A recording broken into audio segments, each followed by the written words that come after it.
Crianças, hoje nós vamos falar sobre o contato entre africanos e europeus, mas antes a gente vai lembrar um pouquinho da diáspora africana. O que foi a diáspora africana? A diáspora africana foi a transmigração de africanos para a América, né? Dentro de um chamado tráfico negreiro, ou seja, tráfico de escravos entre os anos de 1550 e 1850. Nesses anos vieram mais de 4 milhões de africanos para o nosso continente, a América. Mas antes vamos fazer uma viagem pela África. Então, gente, o primeiro contato entre africanos e europeus era mais comercial. Mas o que eles comercializavam? Quais eram as principais trocas?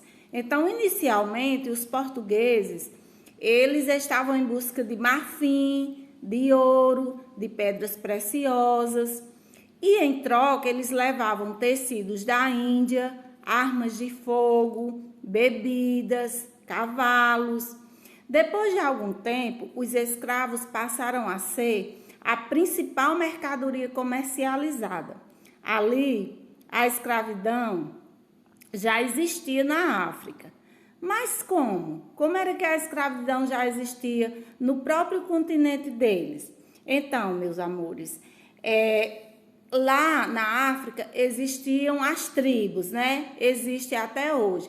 Então, quando duas tribos se enfrentavam, não importava a classe social, nem a cor da pele, né? Isso não importava. Quando duas tribos se enfrentavam em um conflito, quando eles entravam em conflito e se enfrentavam, a tribo vencedora, ela tornava a tribo que perdeu em escravo, né? Então, a escravidão era principalmente por prisioneiros de guerra. E como esses escravos passaram a ser escravizados pelos europeus? Então, nós vamos entender agora. Quando os portugueses chegavam à África para fazerem alianças comerciais, também faziam aliança com a tribo vencedora. Aquela tribo que tinha vencido a guerra ou a batalha fazia aliança com os portugueses. Então, eles tinham um número muito grande de escravos, né? Que era o grupo que tinha perdido.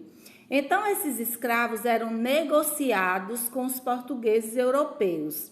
Infelizmente, o próprio africano permitia que isso acontecesse. Eles já escravizavam os seus irmãos, o seu povo, né? Os europeus compravam os escravos por preços baixíssimos. Para eles, os escravos valia quase nada, certo?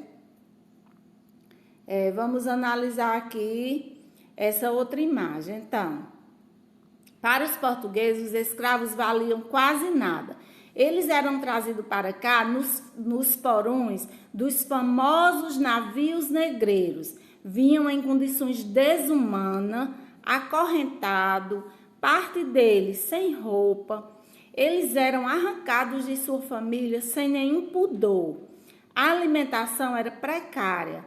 Muitos não resistiam às más condições e morriam antes de chegar aqui, no continente americano, né? E principalmente no nosso país, né?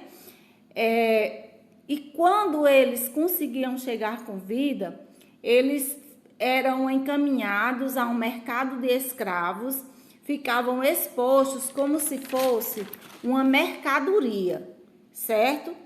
E eles eram avaliados, o preço deles era avaliado conforme a aparência. Claro que só quem comprava eram ricos fazendeiros, né, que tivessem muito dinheiro. Então, eles olhavam principalmente os dentes. Eu acredito que vocês já devam ter assistido a alguma novela que tinha escravos e que quando eles eram vendidos, a pessoa que ia comprar olhava principalmente os dentes, né? Era primordial que aquele escravo tivesse uma dentadura boa, de qualidade, certo? Para ser vendido para outro fazendeiro, outro escravocrata, né? Então, vocês estão observando aqui as mulheres africanas. Aqui elas apresentam a cultura de lá, né? A cultura africana. Só que quando elas chegaram ao Brasil, quando elas eram trazidas de lá, porque não eram só escravos homens, eram mulheres também, crianças que eram arrancados de suas famílias. Então, quando elas chegavam aqui, ó, vocês estão vendo que aqui elas estão tudo muito bem vestidas, apresentando a cultura africana. Mas quando elas chegavam aqui, elas iam trabalhar no pesado, nas casas grandes dos fazendeiros, quando não iam para as senzalas, certo? Então, meus amores, esse foi um breve resumo sobre o contato entre africanos e europeus. E agora a gente vai realizar uma atividade, ok?